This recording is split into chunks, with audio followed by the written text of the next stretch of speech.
Kaya kung hindi nababago, mas maganda doon tayo magtiwala. Kaya madali lang po yung mga i-discuss ko. Pero mahalaga na from you, mula po sa puso nyo, ay maunawaan mo talaga na 100% ang Biblia ay totoo. Yun po yung target natin.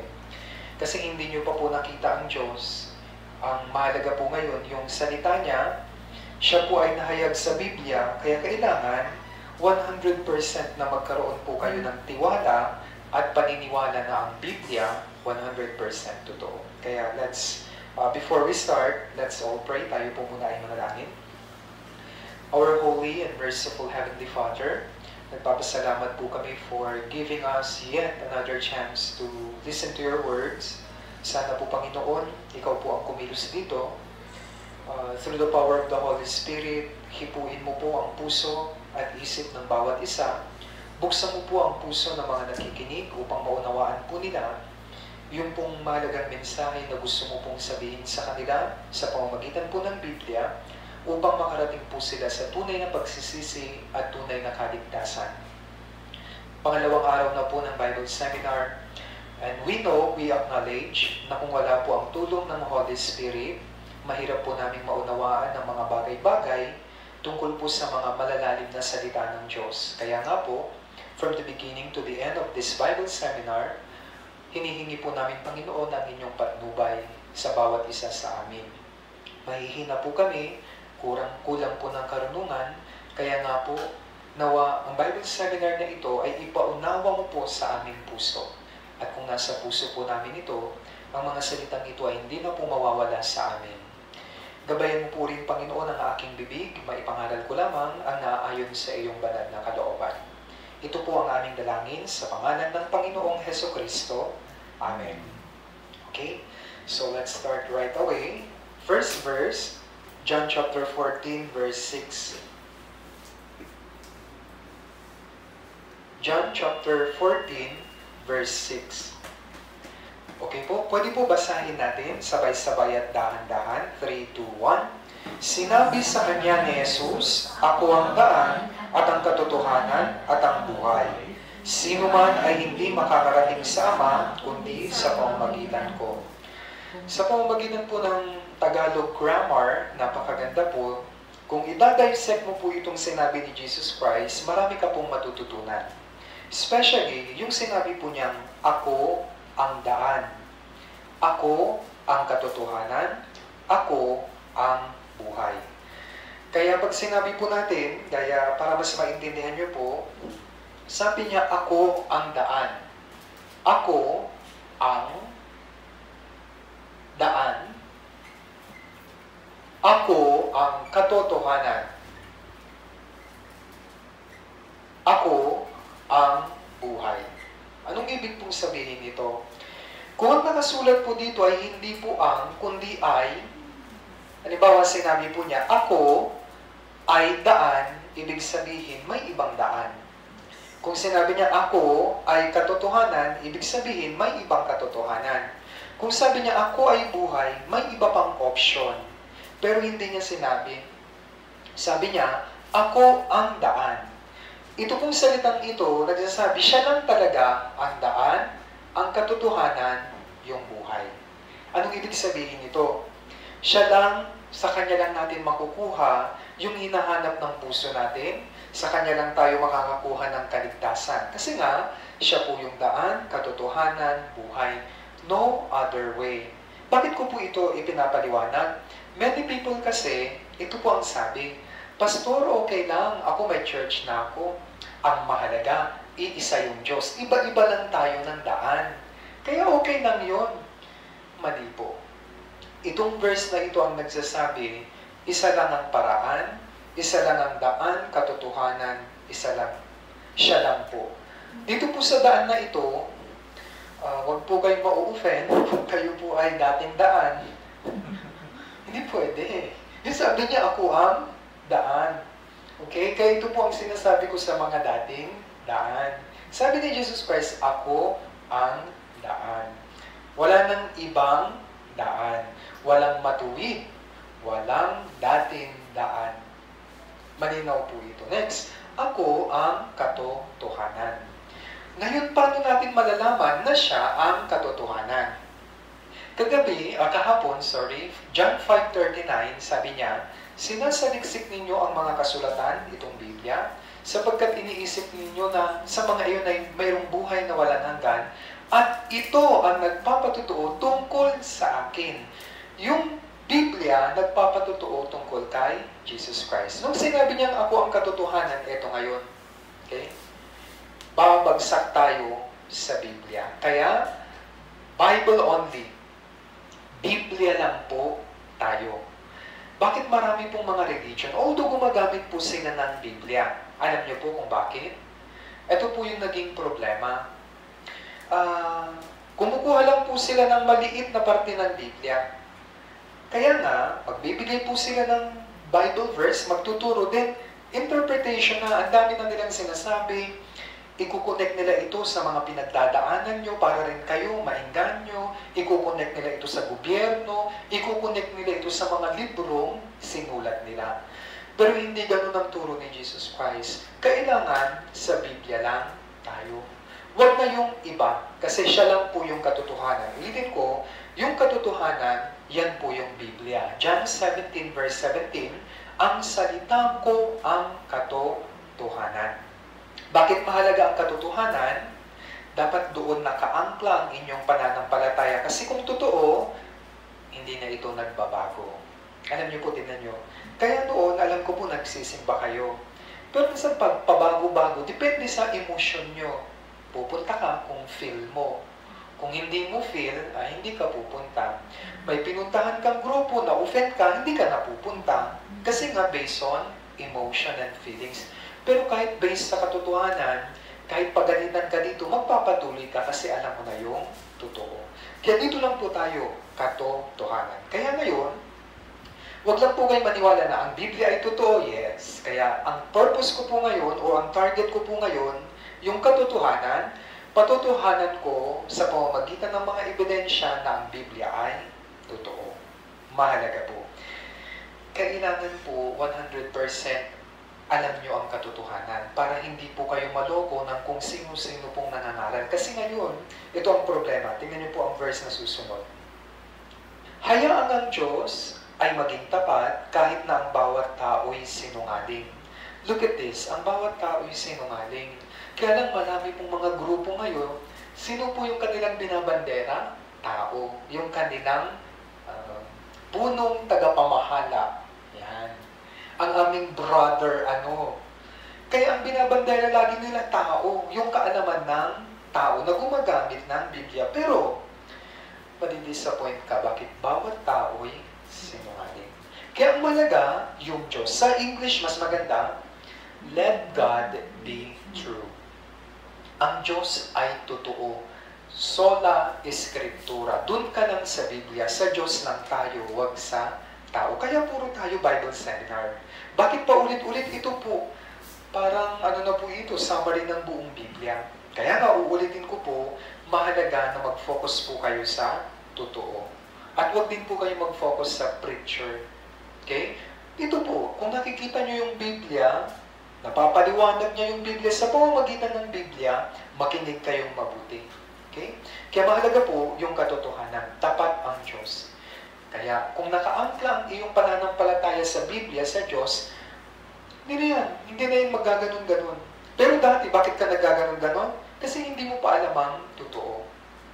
Ngayon po, kahit na dumilim yung langit, alam mo mayroon pa rin araw. Kahit hindi mo ngayon nakita ang daming hindi mo pwedeng sabihin, hindi mainit, madilim na, walang araw, Kahit na gabi, may araw pa rin. Kasi yung araw nasa kabilang part, di ba? Yung araw, yun lang yun. Yun yung katotohanan, di ba? Basic siya, araw-araw, hindi yan nagbabago. Bagaman, umuulan. Tama po? Ganun ang katotohanan. Ganun dapat ang inyong pananampalataya. Kaya po namin kayo tinutulungan na magkaroon ng 100% na assurance na ang Biblia ay totoo. Always remember, ang Diyos ay tapat. Kung ano yung sinabi niya dito, gagawin niya. Nagawa niya na po ang karamihan, yung mga susunod gagawin pa niya, tutuparin niya. Kung ano niyang pinangako niya, mayroon ka ng buhay na walang hanggan, totoo po yun. Dahil tapat siya. Ang Diyos ay hindi sinungaling. Ang tao, sinungaling. Kaya, huwag niyo pong ilagay yung pagtitiwala niyo sa isang leader, sa isang grupo, kundi dapat sa Diyos. Yun po yun. Okay? Kaya let's go. Patutunayan po natin ang Biblia. 2 ways. Dalawang paraan po para mapatunayan na ang Biblia po ay totoo. Sa pamamagitan po ng history at prophecy. Bakit? History and prophecy, ito po yun. Ito na po yung Biblia. Pag sinabi po natin history, past events na po yun. Tapos na. At kung sinabi natin tapos na, at kung totoo, dapat may ebidensya. Kaya nga ngayong araw, puro po tayo ebidensya. Before you believe, kuha ka muna ng ebidensya. Marami pong Pilipino, ang ugali natin, passive lang. Ano po yung passive? Opo. Opo. Opo lang ng opo, kahit hindi. Attend ka po bukas sa opo. Nung una, medyo na-weirdohan ng mga Koreans. Kasi sa kanila, kung nagsabi kang oo, pumunta ka. Pero dito sa Pilipinas, nag-invite sila, tuwang-tuwa naman. Ang daming pupunta bukas kasi nag-oo lahat. Kinabukasan, siguro 4-5 lang. Nalungkot. Sabi nila, oo. Yun, hindi kasi tapat. Totoo po yan. Pero sa ibang bansa kasi, mahalaga yung salita. Oo, pangahawakan. Di ba? Pero tayo po yun, passive kasi tayo. Yun, na-discover nila, it's just a gentle way of saying no. Mabait naman pala. Kaya naiintindihan nila, ganun pala yung mga Filipino. Hindi lang nila masabi na ayaw nila. Ayaw ka lang nilang mapahiya, kaya oo sa labas. Pero sa loob, hindi talaga. Kaya nung tumagal sila, nagaya na po nila si Manny Pacquiao. Now, you know. Okay. So, naiintindihan nila, ganun pala. So, ulitin ko po, babalikan ko ito history, natapos na, ebidensya. Huwag lang po kayong oo lang ng oo. Okay? You must be inquisitive, sabi nga nila. Kaya ako rin po, bata pa lang, lumaki po akong Katoliko, pero marami akong question. Mga ginagawa namin na sa tingin ko, bilang bata, parang mali. Deboto po yung nanay at tatay ko pag may mga tawag sa amin, libot. Okay? Prosesyon. Napapatakan po talaga yung kamay ko ng kandila. Kahit masakit, tinitiis ko. Basta makasama kami. Doon po nagsisimula yung mga questions ko. Tawag sa amin sa Ilocano, Cantores. Ito po yung mga grupo ng mga nagdadasal ng kung ano-ano Latin kapag may patay, pag may binyag, for hire yan. Mother and father ko po kasama dyan.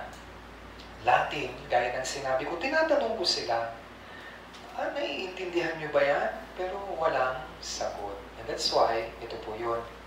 Ang nangyari sa akin, isinilang po ako sa isang bagay na hindi ko alam, sinundan ko, kasi yun na yung nakagisnan ko. Bakit kailangan natin ng Biblia? Para makaalis po kayo doon sa pananiwala niyong walang basihan. Kaya dapat ang paniniwala nakabase sa Biblia. Kaya ko po patutunayan. Bakit? Kung wala kayong ebidensya, mahirap po talagang panghawakan na totoo. Kaya lahat po ng mga kwento, patutunayan kung nag-exist, nangyari. May nagsabi, God is nowhere. Sabi po niya, walang Diyos. Pero dito po sa salitang ito, simple lang, may baguhin ka lang na isa, mababago. You can say, God is, kung alisin mo po doon, lagyan mo, now, here. Okay? So, mababago. Kaya dapat, maalis po tayo doon sa pagtanggap natin ng isang bagay na walang basihan, patungo sa yung nalaman mo yung totoo, at ngayon, naniniwala ka na. Kaya mahalaga po yung ebidensya. Huwag lang kayong basta maniwala. Marami po kasi ngayon, magsasalita lang po yung preacher, amen sila ng amen. Ako po, naranasan ko po yan sa Batangas. Magpipray po ako, sabi ko po, manalangin po tayong lahat, dakilang amang Diyos. Amen! May umaamin, salamat po sa panibagong araw. Yes, Lord! Amen! Nadidistract talaga ako. Ang dami po, sa isa ko po sigurong prayer, bago ako nakatapos, nakalimang amen siya. Amen lang ng amen. Kung sinabi ko, mamatay na po sana yung nag-aamin, amen, gagawin din siya. Patay na. Ito po yung mali. Amen sila ng amen. Na-practice na nila, pero hindi nila naiintindihan. Mabigat po yun kasi amen, so be it. Yun nawa ang mangyari. Ganyan po ang practice ng iba. Lalo na po pag naririnig nila, pag mayroon pong sinabi ang preacher, pagpalain mo po ang mga dumadalong. Amen! Yan, iba-iba po sila. Bakit ko po ito sinasabi? Ang problema kasi natin, kami po pinag-aaralan namin, lalo na po ako, ang tao, mga Filipino, nakakasalubong ako, really passive lang ang Pinoy. Oo lang ng oo kahit hindi. Hindi maganda yun. Kung hindi mo naintindihan, sabihin mo baka matulungan ka. Kung naintindihan mo, panindigan mo. Tama po ba? Huwag kayong matakot na magsabing no. No, hindi ko naintindihan. Okay? Kaya ngayon, patutunayan natin. Kailangan maintindihan mo talaga na ang Biblia 100% totoo. Ngayong araw po yan. Bukas, propesya. Pag sinabi natin prophecy, naisulat ngayon, talagang naisulat noon, pero nangyayari na. Natutupad na. Kaya, ito pa, bakit kailangan kong ipaliwanag? Tayo pong Pinoy, mahilig din po tayo sa kay Madam Auring, nagpapahula-hula. Diba? Ay, mga premonitions na tinatawag, may pusa, huwag kang tutuloy, may pusa. Ibig sabihin, may mangyayari sa'yo. Ay, po, nabuhay po ako sa mga ganyan. Wala naman po talaga explanation. Yun na po yung paniniwala ng matatanda. Ito po yun. Wala kasing formal education yung mga nauna sa atin, di ba? Kaya mapamahiin. Ngayon po, alisin nyo lahat ng pamahiin. Wala pong magagawa yan sa atin. Ang mahalaga yung katotohanan. Ang Diyos, alam niya po lahat. Kaya nga, this 2 days na susunod, we will study yung pong from the beginning to the end. Anong ibig sabihin? God knows everything. Para kayo maniwala sa Kanya, mai-explain niya yung unang panahon hanggang sa mangyayari. Kasi, alam niya po lahat. Okay? Parang ganito, alam niya na po yan, nasa eternity po siya. Kung may langgam po dito, yung langgam, it takes time para mag-travel dito hanggang maabot niya doon. Pero ako po, in just one time, alam ko na, di ba? Parang ganun po, ang Diyos, hindi siya sakop ng time natin. Kaya nga, alam na po niya yung past, present, and future. Kaya niya ipapaliwanag yun. Sa dalawang susunod na araw, pag-aaralan po natin yung past, present, and future. At kapag nasabi na po, nakita po natin na totoo, yes, 100% totoo ang Biblia. Bakit ko po ito ginagawa? Gusto ko po na yung paniniwala o pananampalataya nyo nakaangkla sa Biblia. Saan man ako mapunta at kung alam nyo na yun, pangahawakan nyo yun kasi alam nyo na yung totoo. 1 plus 1 equals 2. Kahit may pumunta dito, I will prove you that's 11. Sabi niya, hindi kayo maniniwala. Kahit pakita nyo 1, 11. No, hindi ganon. I know it's 2. Hindi ka na ma-persuade niya. Diba? Kasi alam mo yung process. Kaya mahalaga po yung katotohanan. Ngayon, paano natin mapapatunayan? History and prophecy. Okay. Kailangan po natin pag-aralan ng Garden of Eden, dyan tayo nagsimula. Ang pag-aaralan po natin from the beginning of man sa Garden of Eden hanggang sa panahon po ni Moses. Okay? Abraham and Moses. Okay? Isa-isahin ko po ito patutunayan na ang mga ito ay totoo. Start tayo sa Garden of Eden. Okay. Ang Garden of Eden, kung wala kang alam sa Biblia, naririnig mo na rin ito. Akala mo parang alamat lang na kwento-kwento na pambata. Okay? So narinig ko na rin po ito. Pero sa narinig ko, may iba pang version nung wala pa akong alam sa Biblia. Di ba? May common knowledge tayo na ang Diyos talaga, ginawa niya ang tao. Pero may kanya-kanyang version. Sa version po sa amin, ito, ganito raw ginawa ng Diyos ang tao. Nagsalang po siya, gumawa siya ng lupa, pinorm niyang tao, una niyang pagsalang na sobrahan. Kaya sabi nila, ito mga negro. Okay, sunog. Pangalawa po niyang salang, nag-ingat siya. Pag-alis niya po, kulang sa luto. Ito na lang po yung mga Amerikano. Pangatlo po niyang salang, tinimpla niyang mabuti. Paghugod, kayo manggi. Tayo raw yun. Kasi Pilipino may gawa eh. Panalo na naman tayo. Diba? So tayo ang pinakamagaling. Pero, Nung bata ko, yun ang mga kwento. Adan, Eva, ginawa ng Diyos. Pero, nung ako po gaya niyo umupo dyan, yun pala.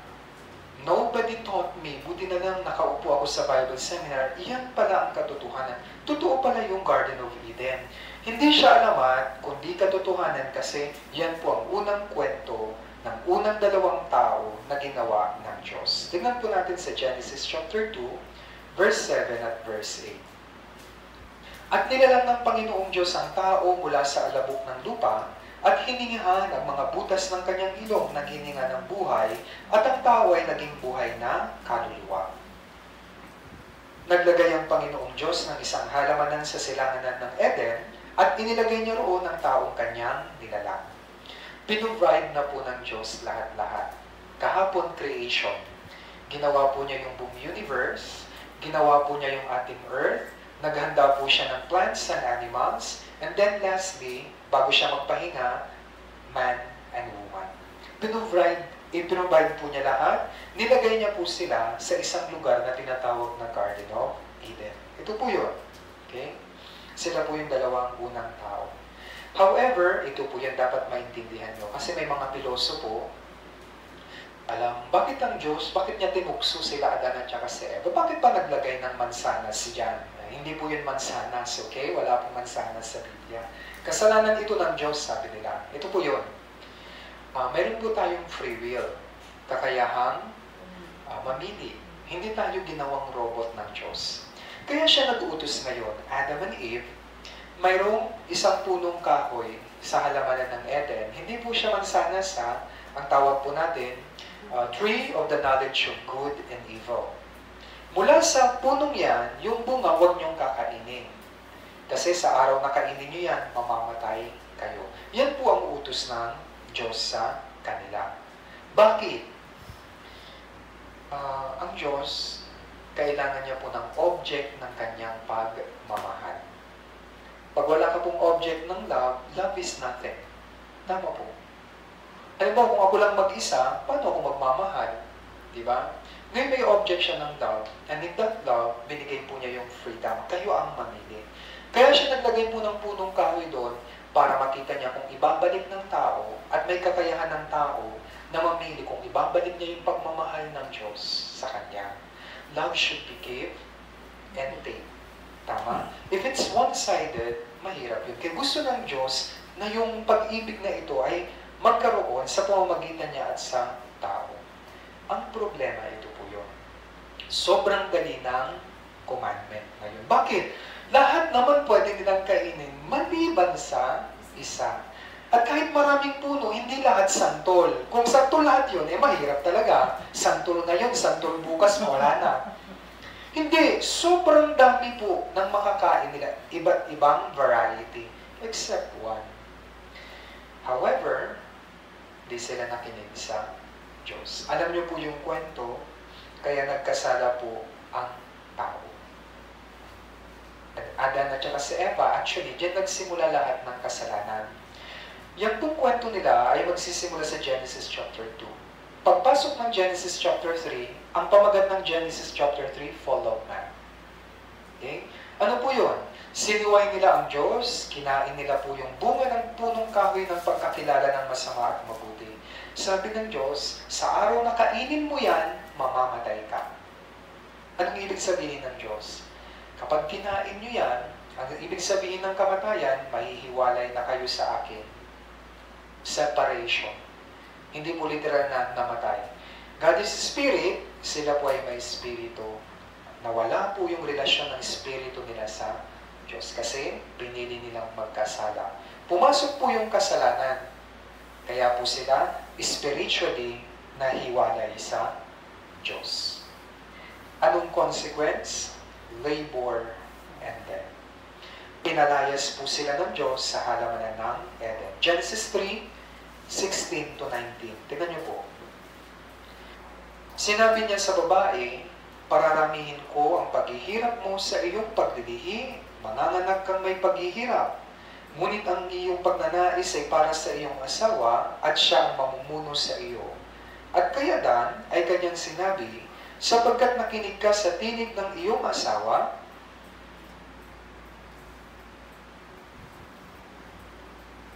at kumain ka ng bunga ng punong kahoy na aking iniutos sa iyo na huwag kang kakain yon, sumpain ng lupa dahil sa iyo, kakain ka mula sa kanya sa pamamagitan ng iyong mabigat na paggawa sa lahat ng mga araw ng iyong buhay. Mga natinik at dawag ang sisibo doon para sa iyo at kakain ka ng tanim sa parang. Sa pawis ng iyong mukha ay kakain ka ng tinapay hanggang ikaw ay bumalik sa lupa sapagkat diyan ka kinuha, ikaw ay alabok at sa alabok ka babalik. Consequence, labor, and death. Galing ka sa alabok, babalik ka ngayon sa alabok sa lupa. Kaya, this is our story. Sabi niya sa baba, ipararamihin ko ang iyong sakit sa panganganak. Wala po akong nakitang nanay na tumatawa habang nanganganak. Masakit. Actually, nasa Biblia po yan. Okay? In every life na niluluwal natin, reminders, babae, makasalanan ka kasi. And then yung iluluwal mo dyan, makasalanan din. Look, ang layo po ng perspective ng word na ito, ng mundong ito sa sinasabi ng Biblia. Ang tao, sinasabi niya, mabait ang tao. Pero from the beginning of the Bible, anong sinasabi ng Biblia? We are sinners. Bakit na-invento ang education? Kasi alam po ng tao, makasalanan siya. Akala po niya, mai-improve niya ang kalagayan niya kapag educated na siya. Pero the more educated you are, the more mas magaling kang magsinungaling. Tama? And that's why education can never change our sinful life. Kaya po na-invento po yung education na yan. Pero kung pupunta ka sa Biblia, maiintindihan mo, dyan pala nagsimula ang lahat. May labor, sa lalaki, sabi niya, lalaki, bubungkalin mo yan parang na yan. Mula sa pawis mo, kakain ka, magpapawis ka. Kaya na-institute na po sa tao yung pong labor and death. And that's why yung buhay po natin, yung purpose of life kahapon, kung hindi mo makukuha yung purpose mo, kawawa ka. You will just labor and labor and labor and then time will come, you will die. And if you are spiritually dead, gaya ni Adan at saka ni Eva, dahil sinilang kang makasalanan, pagharap mo sa Diyos, ano pong sasabihin ng Diyos? I never knew you. Hindi kita kilala. Lumayo kayo sa akin, kayong gumagawa ng kasamaan. Yun po yung shocking na maririnig ng mga tao. Kaya tayo nag-aaral ng Biblia. Kaya, in-institute po ng Diyos, ito po, labor and death. Yan po ang kwento nating mga tao. Okay? Kahit mayaman ka, still, wala. Maghihirap ka, kahit mayaman ka, time will come, mamamatay ka pa rin. Kaya dito po, hindi kami nagtutulungan kung ano-anong pagpapalain ka ng Diyos, yung health mo, gagaling ka, i-claim mo. Mali. Bakit? Kapag gumaling ka ba, hindi ka na ba mamamatay? Time will come, mamamatay ka pa rin. Yan po ang katotohanan sa buhay. Kaya dito po, we just preach what is true. Okay? Kaya hindi po nakafocus sa mga healing. Hindi. If God will niyang pagalingin ka, okay. But if God will, hindi niya will na gumaling ka, wala kang magagawa. Okay? Kaya mahalaga po, maintindihan niyo. Ito po ang buhay natin. Labor, and then, time will come, mamamatay po tayo. Kaya ito na po ang tanong. Kailan at paano nagsimula ang kasaysayan ng tao? Of course, ito po, sa Garden of Eden. Ngayon talaga bang mayroong Garden of Eden sa mundong ito? Ito po yung mga mahalagang tanong. Saan ang lokasyon nito? At ano ba ang dapat nating matutunan dito? Dito po nagsimula ang kasalanan. Isa-isahin po natin yung ebidensya na totoong may Garden of Eden. Okay, karamihan po sa inyo, alam nyo na po ito. Pero nung ako rin po, hindi ko pa po ito alam. Pag tinanong po ako, Garden of Eden, wala na, basta hindi ko yan alam. Anong pakialam ko dyan? Nung hindi ko pa po alam. Yung iba naman, ay, nasa paraiso. Nasaan yung paraiso? Nasa Garden of Eden. Paikot-ikot lang. Pero, ang Biblia po mismo ang nagsabi ng tunay na lokasyon nito. Genesis chapter 2, verse 10. Landmark, mahalaga. May isang ilog na lumabas mula sa Eden upang diligin ang halamanan at mula rito'y nahati at naging 4 na ilog. Simple lang, naging 4 na ilog. Kaya may 4 na ilog sa Garden of Eden. Ang una, sa 11 ay Pishon. Verse 13 and 14, ang Pangalan ng ikalawang ilog ay Gihon. Ang pangalan ng ikatlong ilog ay Tigris. At ang ikaapat na ilog ay Euphrates. Kaya simple lang. Malalaman natin kung nasaan ang Garden of Eden. Hanapin lang natin yung apat na ilog. Okay? Kaya, ito po, actually, yung dalawa sa kanila, still flowing. Dumadaloy pa rin po magpahanggang ngayon. Pero kung Pishon, Gihon, yung Tigris at Euphrates, ito po ay common knowledge sa atin. Tinuturo po yan, di ba? Sa geography, and even sometimes natatouch yan sa world history. Familiar po ang Tigris at Euphrates. Okay? Especially yung term na Mesopotamia, era, pinagsimulan ng sinaunang sibilisasyon. Kasi yung mga tao noon, nabuhay po sa malapit sa source ng tubig. Mesopotamia, in between two rivers. Diba? Nasa history yan. Tingnan niyo po. Ito po yun. Okay? Ang Garden of Eden ay nasa Middle East. Nasa gitna. Ayan. Yan ang Garden of Eden around Iraq. Okay? Dati po, tawag natin dyan Mesopotamia. Tingnan niyo po ito. Iraq. Hanggang ngayon, nandun pa rin po. Google Earth po ito, Google Map, Tigris. And then, hanggang ngayon, nandyan po yung Euphrates. Ito po yung kanilang picture hanggang ngayon. Dumadaloy. Ngayon, kung may pera, para mapatunayan nyo po, kahit maligo kayo, mag-book, ay wala pa pala. Hindi pwedeng mag-book ngayon. Okay? Yung ibang mga missionary po namin, talaga napupuntahan po nila yung mga lugar na yan, sa Israel, talaga, nagpapapicture sila. Kaya sa slide po nila, sabi nila, may patunay. Bakit? Hayun ako, kasama ako doon. Nakapunta na ako doon, sabi po nila. But anyway, yan po hanggang ngayon.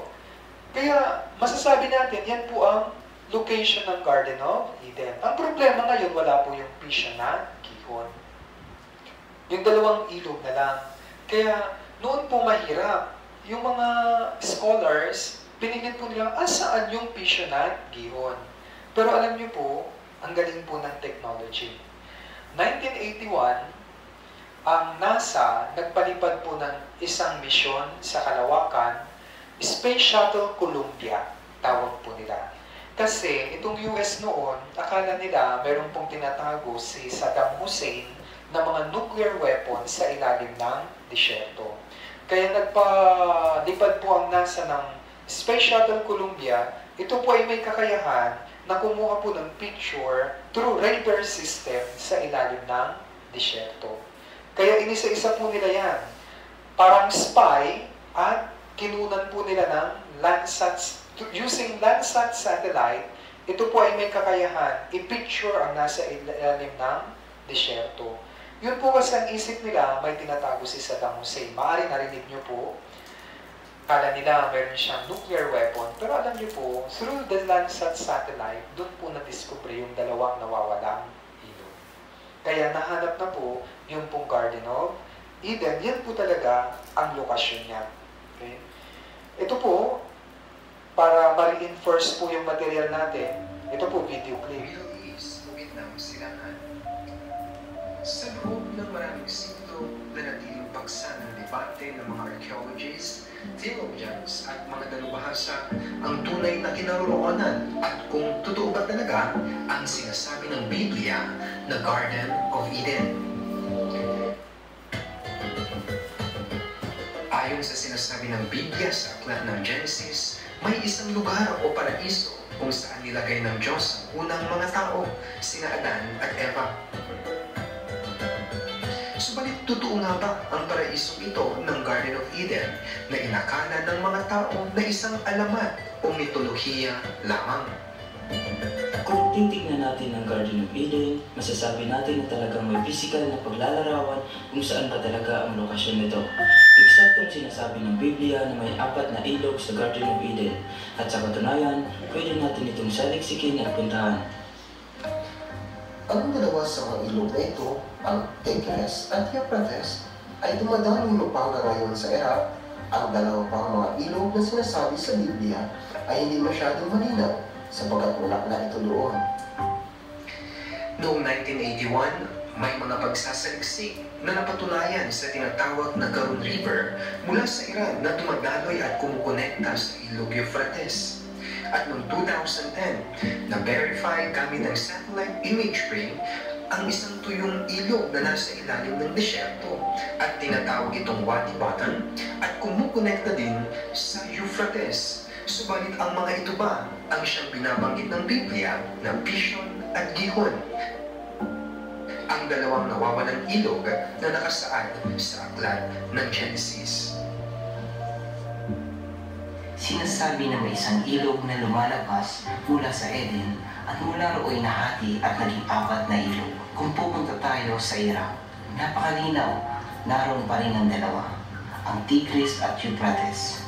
Gamit ang makabagong teknolohiya, natuklasan ang Pishon at Gihon na siyang tinatawag ngayon na Karun at Wadi Batan, kaya walang duda na ang Garden of Eden ay nasa bandang Iraq. Ayan po. So, napatunayan na po ito, hindi na pwedeng itanggi. Meron po tayong ebidensya nasa Biblia at hanggang ngayon, dumadaloy pa rin po yung dalawa, yung Tigris at Euphrates. Okay?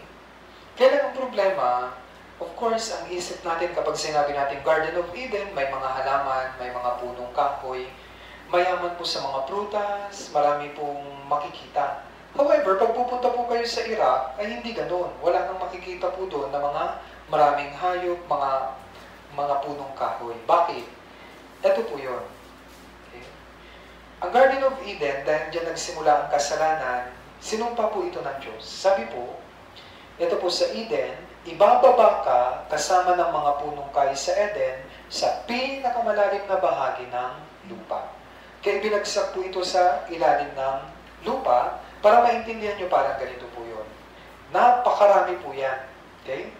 Sabi po ng Biblia, ibababa ka ng mga punong kahoy at mga halaman, mga hayop sa ilalim ng lupa. Okay? At alam po natin, 1,000 taon po ang nakalaan, na iba po yung landscape po ng lugar, naging disyerto na, and then naging langis po yan, naging oil. Kaya nga, ang malaking reserba po ng oil ay nanggagaling po sa Middle East. Kaya may pera po sila. Bakit? Diyan po talaga yung Garden of Eden. Para mas maintindihan nyo, ito po yun. Yan po ang Middle East. Yan, puro ganyan. Diyan po kinukuha ang malaking reserba ng langis. Ito po ang isang ebidensya na diyan talaga ang Garden of Eden. Yan, ito po yung green na yan. Yan, sobrang dami. Napapalibutan po yan around Iraq. Nandyan pa rin po yung Tigris at Euphrates. Hanggang ngayon dumadaloy. Yan. Yung mga major oil companies sa iba't ibang panig ng mundo, yan, dyan po kumukuha. Malaking bahagi sa Middle East, kumakalat sa iba't ibang panig ng mundo. Yes. Meron po tayong ebidensya. Simple lang, di ba? Ganun po yung paniniwala. Nakita mo, tinuro sa'yo, okay, may basihan, may ebidensya. Madali na lang, natural darating ang paniniwala. Ganun po ang tama na ina-acknowledge ng Biblia. May ebidensya po tayo. Yan. Kaya nga, pati yung mga mysteries sa Genesis, na-solve na. Nung lagi ko pong sinasabi sa Bible Seminar, kami rin po dahil religyoso, may Biblia rin. Noon po, bilang bata po, ang kinahiligan ko po ay hindi po basketball. Alam niyo, kinahiligan ko, magbasa. Magbasa. Kaya may nakita po akong Biblia, noon po, nung hindi pa po ako saved, nung bata pa, hindi ako maniwala. Bakit? Ang mababasa mo po kaagad, Adan daw, 930. Parang imposible. Si Seth, 912. Si Enos, 905. Si Kenan, 910. Yan po, kadalasan ng lifespan ng mga tao noon. Kaya kung walang magpapaliwanag sa inyo, ayaw niyong maniwala, imposible yan.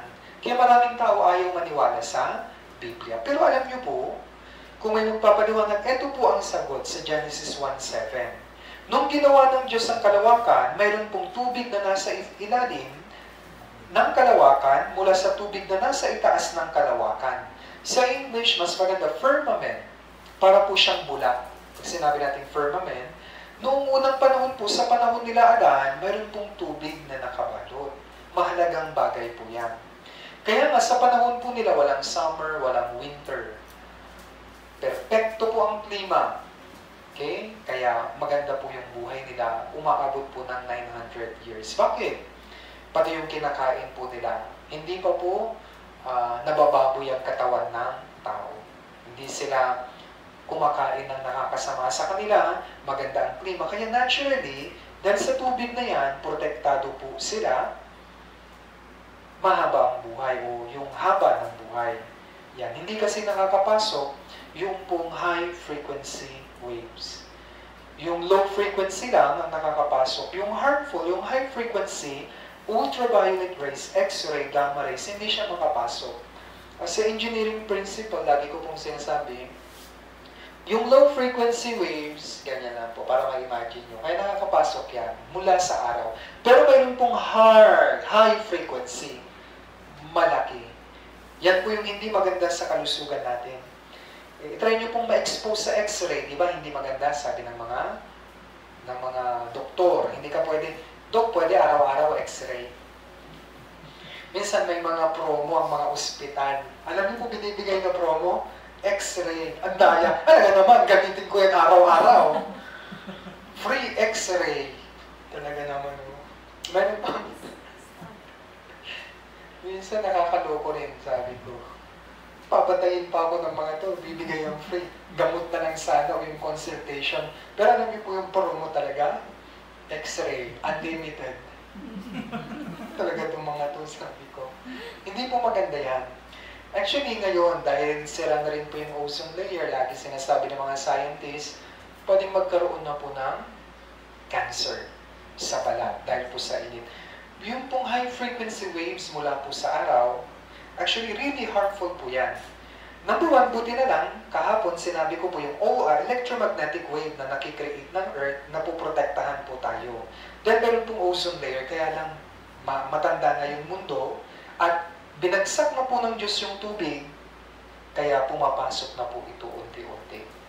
Yan po ang dahilan kung bakit lumiit na o umiksi na yung pong haba ng buhay ng mga tao. Yes. Dati ito po yung Genesis 1:7.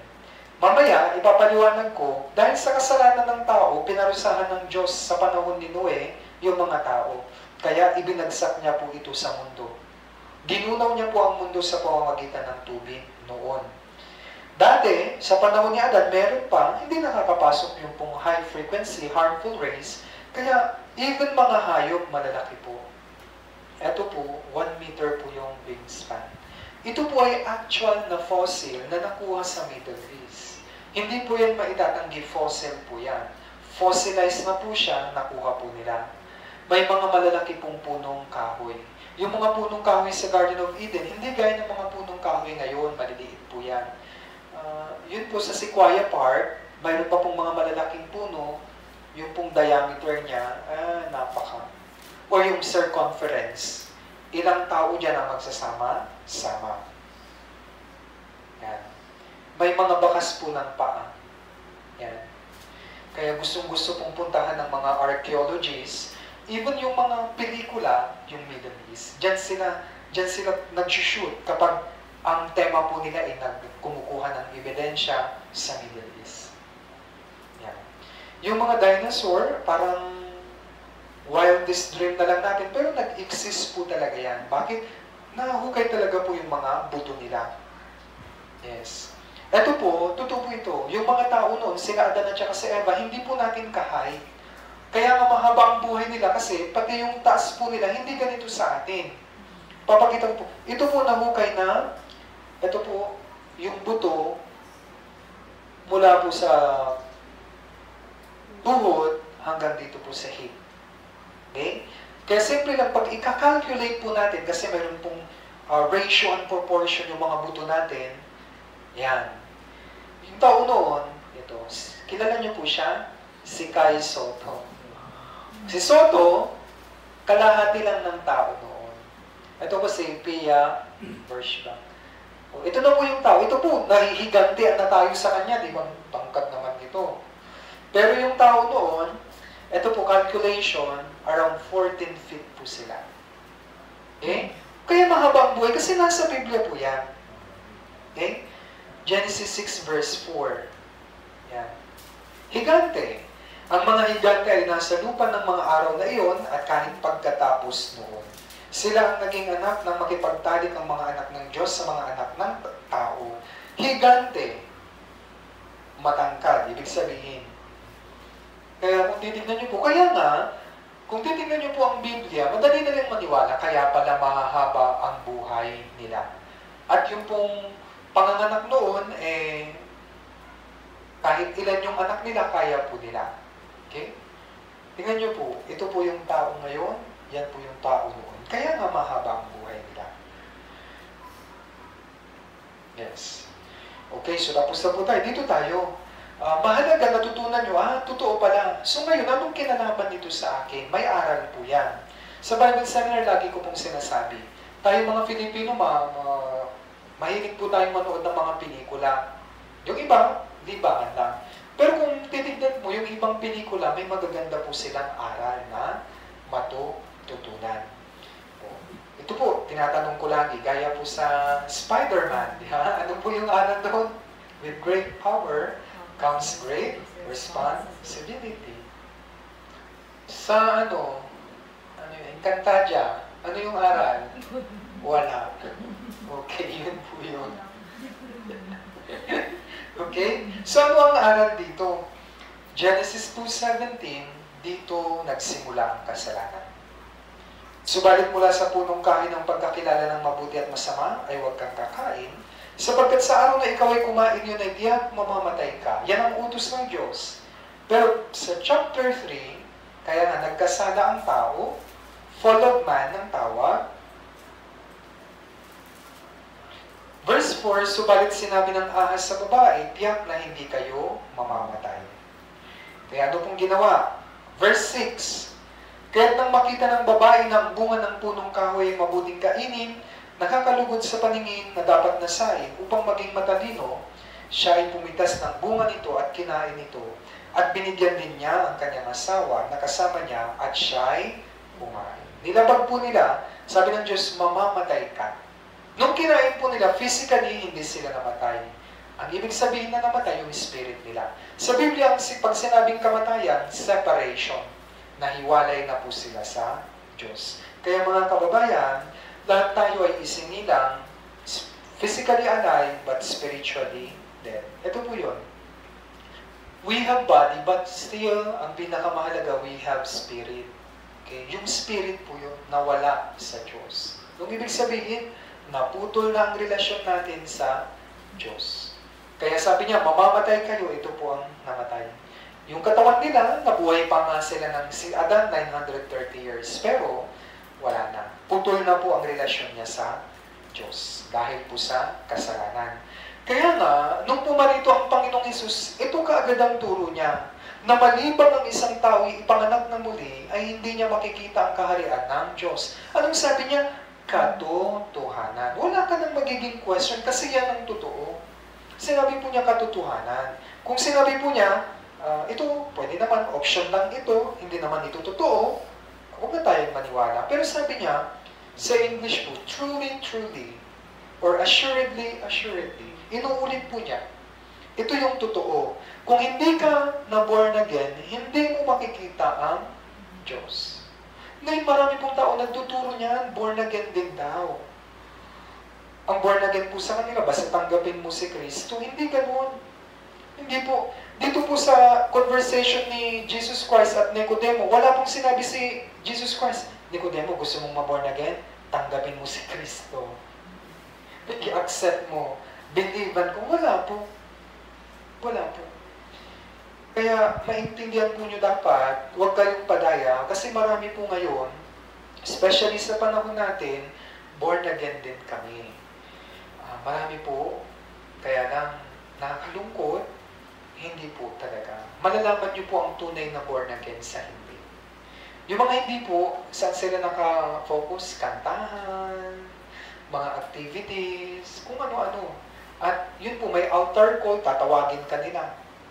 Patatanggapin. Hindi po yun ang way. Bakit po? Kung yun ang way, doon ka na lang sa ospital. Patanggapin mo na sila lahat. Mamamatay na kayo, di ba? Wala ka ng choice para tumanggi. O tanggap ka lang ng tanggap. Mali po. Kaya yung pong acceptance, pasensya na po, hindi yun way para maligtas ang tao. Paano maligtas? Ang ipinanganak ng laman ay laman. Ang ipinanganak ng espiritu ay espiritu. Paano? Habang nakikinig kayo, kung ready ang puso nyo, the Holy Spirit will help you. Kaya mahalaga po yung puso dito. Alam niyo yung first Bible seminar ko, alam niyo po, pagkatapos ng Bible seminar, wala akong maalala. Wala po. Hindi ko po naiintindihan. Parang wala lang. Parang socializing lang para po sa akin. Nagtaka po ako. Ngayon po naiintindihan ko because that time, napakataas pa ng puso ko. Punta po ako sa church, nakaano pa ha. So, syempre, may mga nag-i-English kunyari.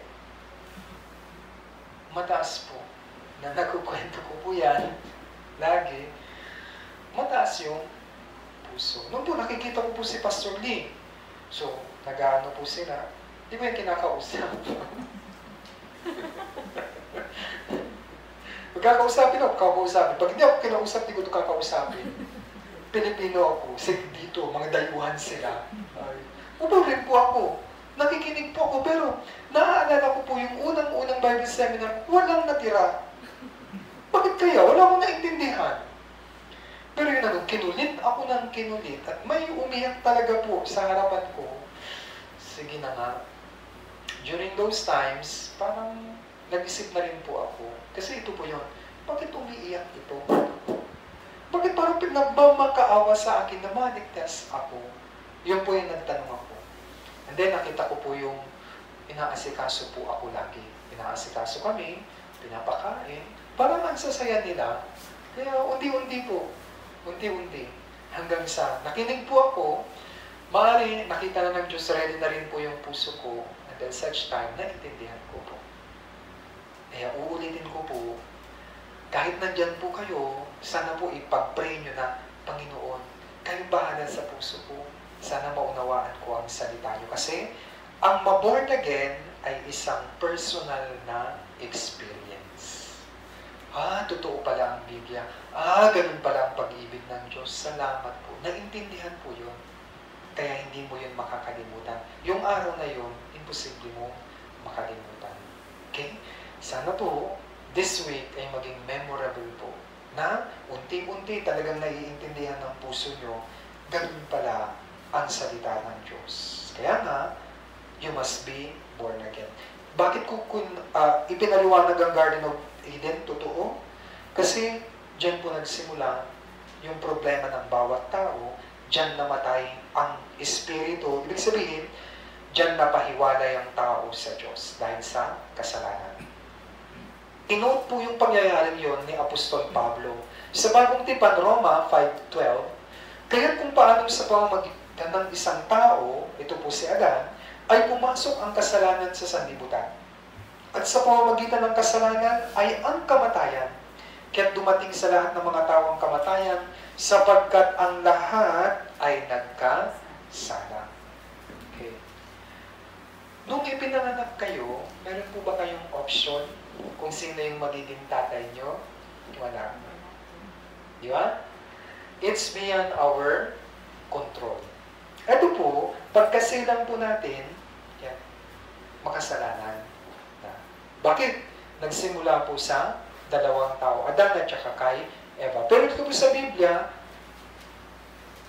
ang pinoint ng Diyos na isang tao dito ay si Adan. Kaya yan po, makasalanan po tayo simula sa Paul. Kaya, maganda minsan, nakikita natin yung mga magulang, yung mga anak nila, you are very good. You're very good. Alam niyo po, hindi rin maganda yun.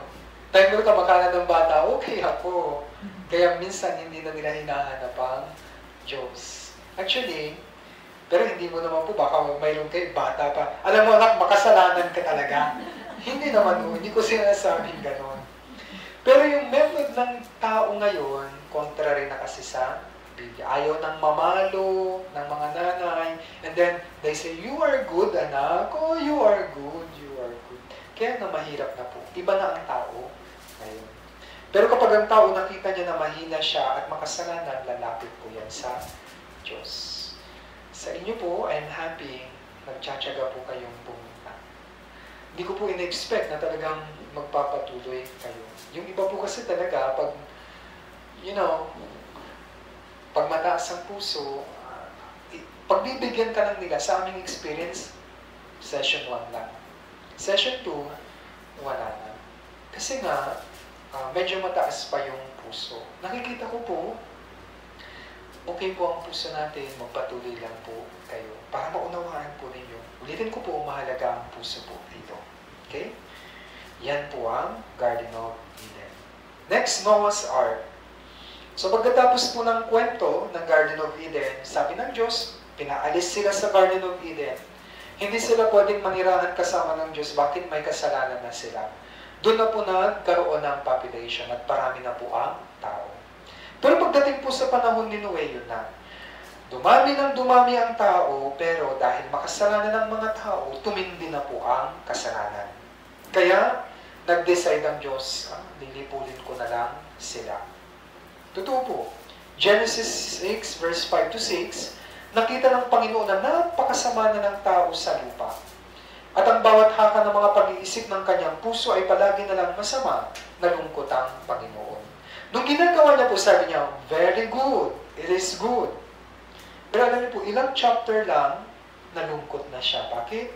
Dahil napakasama na ng tao sa lupa. Mahal tayo ng Diyos, pero hindi yung kasalanan. Okay? Kasi ang kasalanan ang pumapatay sa atin at pumatay sa ating espiritu. Tignan niyo po, yan na po ang tao.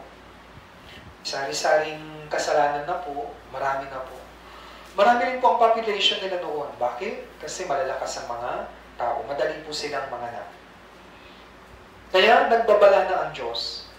Sabi ng Diyos kay Noe, ipinasya ko ng wakasan ang lahat ng laman. Sapagkat ang lupa ay napuno ng karahasan nila, ngayon sila ay aking nilipulin kasama ng lupa. Pero, kung may judgment ang Diyos, may way para makatakas ang judgment. Choice mo uli. Kaya sabi niya, gumawa ka ng isang daong na yari sa kahoy na gopher, gumawa ka ng mga silid sa daong at pahiran mo ito ng alkitran sa loob at labas. Kaya, sabi ng Diyos, wawasakin ko na ang mundo, pero gagawa ka ng daong Noe. Ang mga magsisisi at maniniwala, maliligtas. Ang mga matitigas, sige, mamamatay sila. Ganun po lagi ang Diyos. May pag-asa. Nagbibigay po siya ng pag-asa, bagaman may judgment. Ito po yung binigay na sukat ng Diyos sa kanila. Kay Noe, gagawin mo ito sa ganitong paraan. Ang haba ng sasakyan ay 300 siko. Ang luwang ay 50 siko. At ang taas ay 30 siko. Kaya kung i-convert po natin, ito po yun, by meters, 138 by 23 by 14. Para nyo po ma-imagine, pag ipapatayo po natin yung Noah's Ark, ito po yun. Ito po yung Leaning Tower of Pisa. Sino po nakapunta sa Italy, yan po. Ito lang po yung Leaning Tower of Pisa. Maliit lang. Yan po yung Noah's Ark. Okay, so yung Liao di Pagoda po sa China, mataas din po yan, isang landmark sa China, pero halos kalahati lang ng Noah's Ark. Elizabeth Tower sa England, Statue of Liberty, Cathedral of Antwerp, at yung mga pinapalipad po ng NASA ng mga spaceship, kahit ilang 4 po ay pwedeng magkasya. Ganyan po kalaki ang Noah's Ark. Ito po ay wooden sea structure. Mahirap pong gumawa kung made of wood. Of course, malalaki ng iba ngayon kasi meron na pong mga bakal, di ba? Pero ito po, wooden po ito. Kaya na napakalaki po nito kung pagbabatayan natin ay isang structure na pandagat na gawa sa kahoy. Ito po ang binigay. Marami pong eksperto. Yung measurement nito ay perfect para makapaglayag. Yes. Yan po yun. Siko. Yan po yung cubit siko. And then, eto po. Alam niyo po ba, kung wala pa pong modern na mga kagamitan noon. Alam niyo kung ilang taon na ginawa ni Noah ito? 120 years. Habang ginagawa niya, nagpipreach po siya. Tingnan niyo po, kahapon sinabi ko, bakit hindi pa hinahatulan ng Diyos sa mga tao? Kasi nagtitiis siya. Hinihintay niya silang magsisi. Sa panahon po ni Noe, ang haba, 120 years. Nangaral po siya. Habang ginagawa niya, kinakausap niya ang mga tao. Siyempre, dadaan ng mga tao, anong ginagawa mo? Ano yan, bahay? Sinasabi niya, gagawa ako ng daong. Nagsabi ang Diyos sa akin, darating ang isang paghuhukom sa tubig.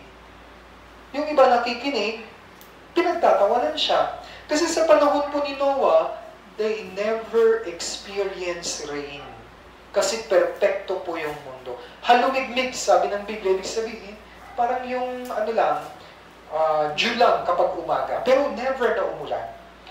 Kaya by faith po talaga ito. Pero sabi niya, magkakaroon ng ulan, babagsak ang tubig, kaya pinagawa ako ng Diyos. 120 years po yan. Pinangaral niya. Ang problema po, ang mga tao hindi nakinig. Ang haba ng pagtitiis ng Diyos. Actually, sa panahon niya, pwede silang maligtas. Kaya nga hinabaan ng Diyos, pinagawa po siya ng napakalaking daong kasi gusto ng Diyos maraming maligtas. Kaya lang alam niyo po, 8 lang ang pumasok. Sino pa yung 8 yun? Si Noah, at yung asawa niya, 3 anak, 3 manugang. Nasa Biblia po yan, 2 Peter chapter 2, verse 5. At kung paano ang matandang daigdig ay hindi niya pinatawad. Bagaman iniligtas si Noe na tagapangaral ng katwiran, kasama ng 7 iba pa. Noe plus 7, 8 po sila. Kaya dumating po yung tubig, 8 lang po ang nasa loob. Ito pong mga ito, sumisigaw, nagsisisi, pero wala na. Tapos na. Mayroon pong araw na siniset ang Diyos, wala na, hindi ka na pwedeng magsisi. Kahit umiyak ka pa, wala ka nang magagawa. At yung pong door po nito, hindi si Noah ang nag-close. Bakit? Hindi niya kayang i-close, napakalaki. Ang Diyos po ang nag-close.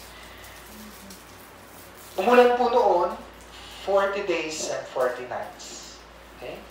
Yan po yung mga naligtas. Noah, Shem, Ham, Japheth, at yung kanilang mga asawa.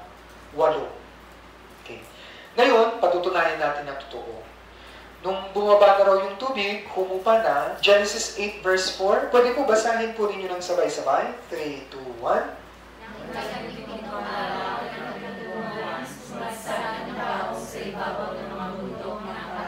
Okay. So sa Pampanga may Arayat. Ito po, mga bundok ng Ararat. Okay. Mga, marami. Higit isa. Ang Ararat po, nasa border po yan ng Western Turkey. Yan, nandyan pa rin po yan. Mga bundok. Bakit? 2 po yun. May malaki at may maliit. Ito po yung modern picture po niya. Yan. Okay? Pag summer, ang Ararat po kasi ang special features niyan, 10 months, nagyayelo po yan. Pero pag summer, 2 months, medyo nalulusaw po yung yelo. Kaya marami na po mga mountain climbers, mga Christians, na nag-set ng voyage po nila, nagka-climb doon po sa mountains of Ararat. Yan po yung route nila. Yan. Lalo na po kapag summer. Noon po walang maniwala, hindi yan totoo. Pero malinaw sa Biblia, sumadsag yung daong dyan. Okay? Around 1950s, ito pong mag-amang ito, si Fernand Navarra, siya po yung isa, yung naglakas loob. Iniwanan na siya ng mga kasama niya, pero naglakas loob siya na pumunta doon. Kasi nga, sabi niya, John, sabi ng Biblia, sumadsad ang daong ni Noe. Isa po siya sa mga naging eyewitness. Na-preserve po yung daong nabalutan po ng yelo. Kaya ang galing po ng Diyos, lagi ko pong sinasabi ito, doon niya nilagay kasi nga 10 months na may yelo. Kasi kung dito yun, naagnas na. O baka nauling na ng mga Pinoy. O inuling na yan. Kinuha na nila kung dito yan. Halimbawa po, pinasadsad ng Diyos dito sa, Makiling ba? Malapit? O Makiling, Tagaytay. Inuling na yan ng mga Pinoy. Opo, nagsikuhan na po sila, baka kahit nandyan. Oh, ibinenta, tagsako-sako. Binili ng mang-inasal. Wala tayong ebidensya. Sabi ko, ang galing talaga ng Diyos, doon walang nang uuling. Opo, may ebidensya po tayo. Kaya nung nakita ni Fernand Navarra, doon na po, nag-start yung mga Christian na pumunta rin po sila. Siya po, medyo nagdadalawang isip siya, pero nakita po niya talaga kasi nga nabalutan ng yelo, ang laki, nasa ice, frozen siya. Kaya ang ginawa niya, yung naka-expose, pumutol po siya. Pinatest niya, yun, gopher wood, gaya ng sinabi ng Biblia. Sa pamamagitan po ng technology na nalaman nila, 5,000 years old, tamang-tama sa panahon ni Noah. Yan po, natagpuan. Marami pong video clips sa YouTube, pero hindi ko na po ipapakita. But anyway, totoo po yan. May ebidensya po tayo. Ito po, ang Air Force ng United States, minsan pag nag-drill po sila, yan, sila po nakakakuha ng mga pictures. Pag minsan, ito po, matagal na po itong mga pictures na to. Ngayon po, kung pupunta kayo sa NOAA, sa Mountains of Ararat, hindi na po buo, nawasak na po yung barko. Bakit? Nagkaroon na rin po ng malalakas na lindol. Kaya yung iba, nag-drift na po, kaya hindi na po, yung buong hindi nyo na po makikita. Napunta na po, pero nandun pa rin po yun. Pinuprotektahan po ito ng mga Turkish o ng Turkey government. Yan. Kumuha siya ng sample, 3 laboratorio para mas sigurado, pare-pareho po yung result. Yan. Nandun po. Ito pa, ebidensya ng worldwide flood. Kasi nagpabaha talaga ang Diyos. 40 days and 40 nights, baha. Then yung mga bukal, talagang lumabas yung mga tubig sa ilalim ng tubig, yung nakapalot, ibinaba ng Diyos. Kaya worldwide po yung naging flood. Pero ito po, ang isang magandang ebidensya, kung pupuntahan niyo po ang buong mundo, unahin natin dito po sa mountain range ng Andes Mountains. Okay? Ito po ay nasa South America. Mataas po na lugar yan, mountain range po yan. Alam niyo po, nakapagtataka bakit? Ang dami po silang nakuhang giant oyster sa mga bundok na yan. Paano umakyat yung mga giant oyster dyan? Yan po ang isang patunay na nagkaroon ng worldwide flood. Ang dami po, naging, ano pa po yan, na i-publish po yan, 1987.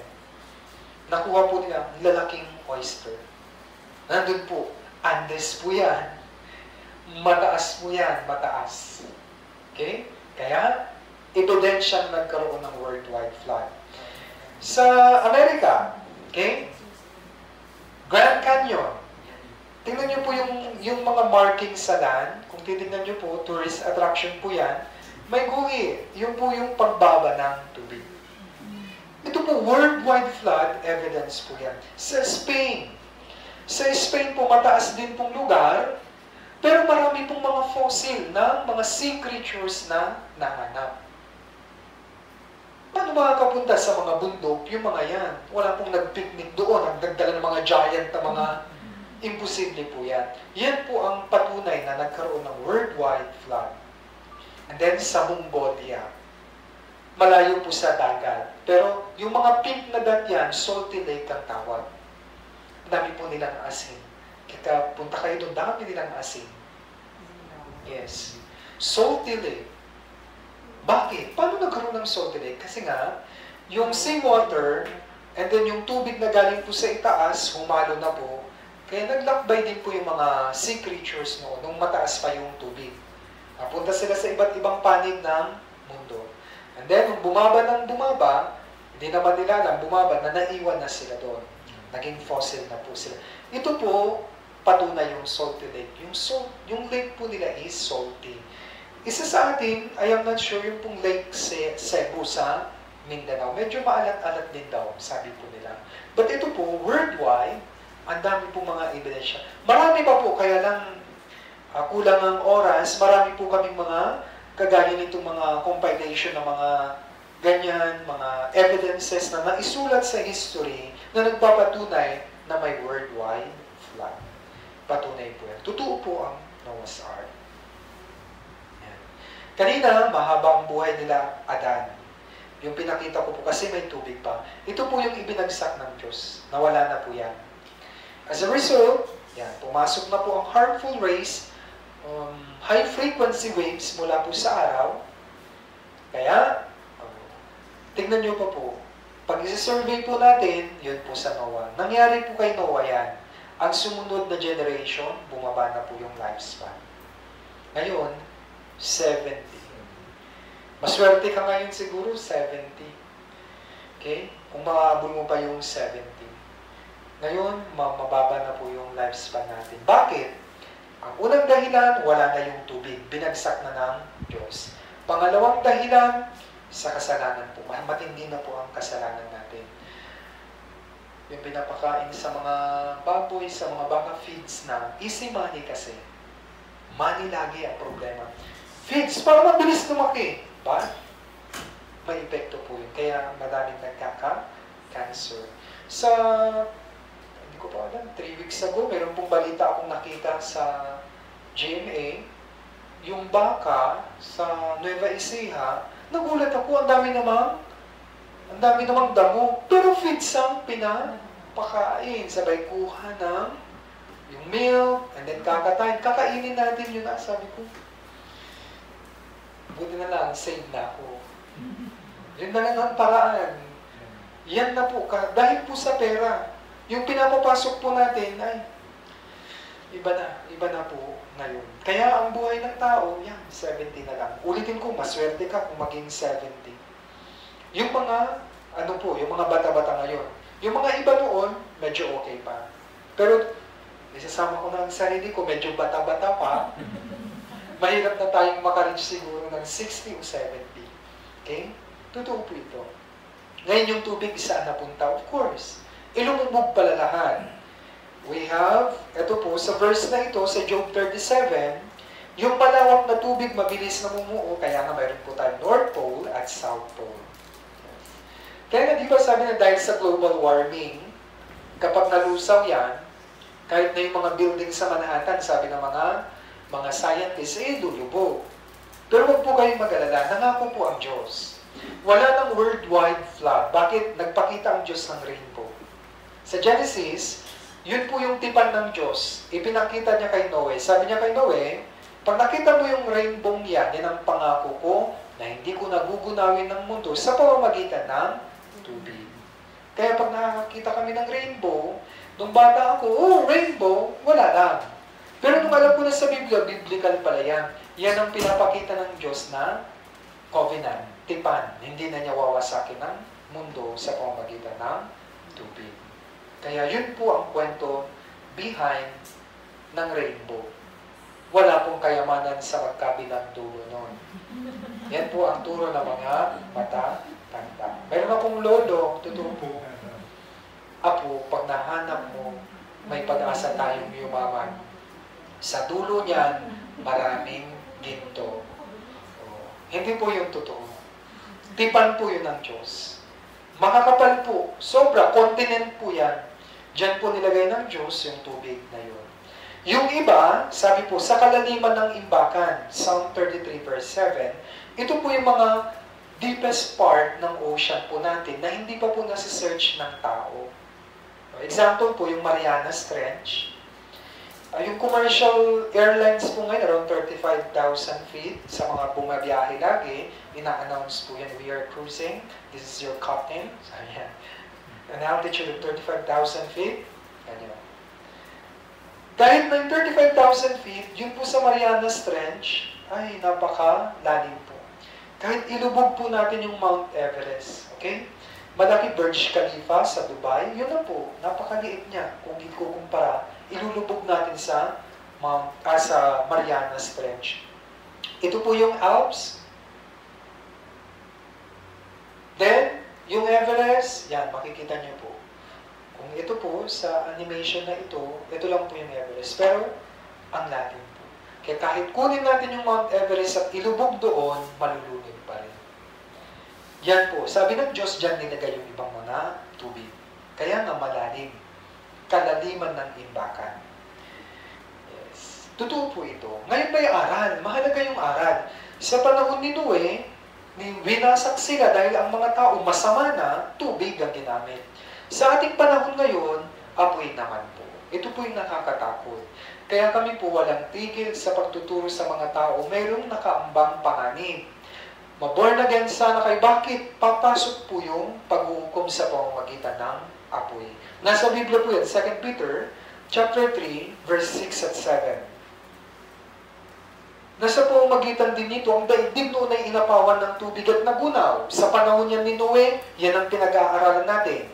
Itong panahon po natin, verse 7, ngunit sa pamamagitan ng daigdig salita, ang kasalukuyang langit at lupa ay iningatan para sa apoy na inilalaan sa araw ng paghukom at sa paglipol sa masasamang tao. Yes. Ganyan po ang Diyos. Okay, tingnan niyo po, sa panahon po ni Noah, nag-preach siya. Okay? Ang mga tao ayaw maniwala. Sa panahon natin ngayon, kayo rin po ang bahala kung ayaw niyong maniwala. Bakit yung panahon ni Noah mahalaga? Tinupad ng Diyos yung sinabi niyang lilipulin ko sila. Of course, tutuparin din po rin niya. Sabi niya, ang kasalukuyang langit at lupa, yung panahon natin, nakalaan na sa araw ng paghuhukom at sa paglipol sa masasamang tao. Sobrang sama na ng tao ngayon. Ano yung apoy na yan? Uulan ba ng apoy sa langit? Hindi po. Ito po yung nuclear bomb. Malapit na po ito. Gusto ng mga tao, ito, bombs. Yes. Tingnan niyo po, ang China, para saan po yan? Nag-i-spend po sila ng billions of dollars para sa kanilang nuclear program. Display lang? Hindi po. North Korea, Pakistan, Israel, Russia, yung US po. Sobrang dami pong mga bomba yan. Saan nila gagamitin yan? Diba? Mahalaga po, nasa Biblia po yan. Yan po. May fire judgment. Detalyado po natin pag-aaralan ito bukas. Okay? Signs of the last days. Yan po yung aral. Ito na lang ang panghawakan natin. Bakit hindi pa naggagawa o nangyayari yung giyera? Ito po. Dahil hindi mabagal ang Panginoon tungkol sa kanyang pangako, na gaya ng kabagalan itinuturing ng Aba, kundi matyaga sa inyo na hindi niya ibig ng sino man ay mapahamak, kundi ang lahat ay dumating sa pagsisisi. Bakit wala pang paghuhukom na ganito? Kasi maaari dito po sa Santa Rosa may mga naghahanap pa. Ini-extend ng Diyos ang kanyang awa, sige, makapagsisi sila at maligtas, maborn again. Kaya may chance pa po kayo at mga kamag-anak nyo. Okay? Kaya kayo po muna. Kaya kasi kayo po ang nandito. Ang gusto ng Diyos, dumating kayo sa pagsisisi. Alam niyo po yung pagsisisi, unti-unting nangyayari yan sa puso ng isang taong nakikinig ng Bible Seminar. Day 1 to Day 4 hanggang Day 5, kung ready ang puso nyo, unti-unti nang nagkakaroon ng pagsisisi. Ano ba yung pagsisisi? First step po nun, nakikita mong totoong may Diyos. Yung ibang detail, ipapaliwanag ko po sa Day 4. Kung ano yung tunay na pagsisisi. Okay? Okay, 2 down na po tayo. Next. Pagkatapos pong gunawin ng Diyos, nagsimula uli ang population kay Noah. Okay? Dumami po uli sila. Ang problema, sa panahon pong ito, wala nang naghahanap sa Diyos. Tori ng Babel. Ano pang ginawa ng mga tao? Nagsama-sama sila para kalabanin o maghimagsik sa Diyos. Ito po ang nangyari. Tori or Tower of Babel. Ito po ay artwork lamang na ginawa po ng isang Dutch painter, Peter Bruegel, based on the Greek historian Herodotus' account. Okay? Pinain po niya. Pero totoong nangyari po yung Tower of Babel. Yan. Noon ang buong lupa ay isang wika at magkakatulad ang salita.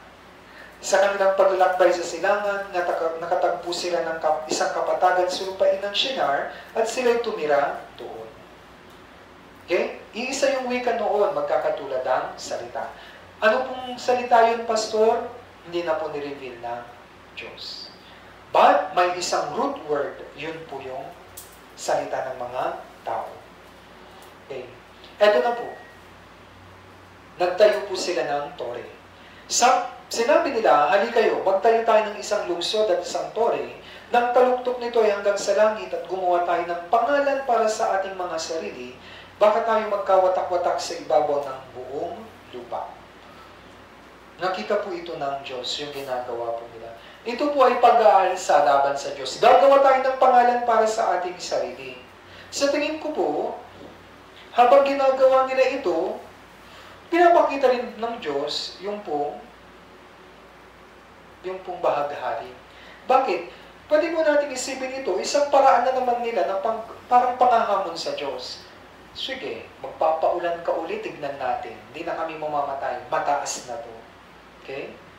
Pero pinapakita ng Diyos, hindi ko, mayroon na akong pangako sa inyo. Pero alam niyo po, naghimagsik pa rin sila. Ganyan katigas ang tao. Pinapakita ng Diyos lagi yung bagari, wala ng tubig. Hindi kami maniniwala, hindi ka Diyos. Hahamunin ka namin. Gagawa kami ng pangalan para sa aming sarili. Kahit magpaulan ka pa ng 1 taon, hindi kami mamamatay. May tori na kami. Ganun po ang isip nila. Common knowledge po kasi. Kinuwento ng kanilang mga magulang sa panahon nila Noah, sa kanilang mga anak, nilipol ng Diyos ang mga tao dahil sa kasalanan. Sa tubig, kaya may common knowledge sila. Ito po, isang paghihimagsik po sa Diyos. Kaya, nilito ng Diyos. Sa time na to, kung nilipulin sila ng Diyos, wala na pong matitira. Kasi wala na talagang naghahanap sa Diyos. Kaya nga, ang pinakamatalinong gawin ng Diyos, lituhin ang kanilang wika. Kaya habang tinatayo po nila, bumaba ang Panginoon upang tignan ng lungsod at ang tore na itanayo ng mga anak ng mga tao. At sinabi ng Panginoon, tignan ninyo, sila ay isang bayan at may isang wika. At ito ay pasimula pa lamang ng kanilang gagawin. At ngayon, walang makakapigil sa anumang kanilang binabalak gawin. Hali kayo, tayo bumaba at ating buluhin ang kanilang wika, upang hindi nila maunawaan ng pananalita ng bawat isa. Di na po nila natapos gawin. Bakit? Bigla, hindi na sila magka-intindihan. Ayan, ginagawa nila, bigla, ano sabi mo? Ibagbagan? Sabi naman ng isa. What are you talking about? Sabi nung isa. Tambot? Sabi naman nung isa. Talaga, kayo po, kung hindi nyo naintindihan yung Korean, di ba? May sinasabi nito. Hindi sila sanay. Noong iisang kanilang wika, inyaman. Sabi nung isa. Ito ibabagang. Sabi naman nung isa. Hindi nyo ako naintindihan na. Yes. Naintindihan po ni Sister. Magkamabayan sila. Yan. Kaya nga po, anong nangyari? Language at yung race na divide na. Nagsama-sama po yung mga nagkakaintindihan. At kumalat po sila sa iba't ibang panig ng mundo, depende po sa klima, kaya yung melanin po ata, yung sa balat, then naiba yung race. Kaya may tinatawag tayo, black race, yellow race, diba? White, yan. Mga teachers, alam nyo yan. Saan yan nagsimula? Tower of Babel. Dahil naging-magsik sila sa Diyos. Totoo po ito. Kaya nga, hola, ay, hindi ko alam kung ano yung selam, bahala na dyan. But anyway, iba-iba. Yung pagsasabi po ng hello, maaaring hello po ito, or hi, hola, language and race divided. Pero ayon po sa pag-aaral ng isang professor, si Professor Greenberg, pinublish po ito sa New York Times, sa po siyang linguist magaling, sabi niya, may isang root language lang tayo. May isang root. Nagkaiba-iba na lang. Hindi niya alam kung saan, pero nandun pala sa Biblia.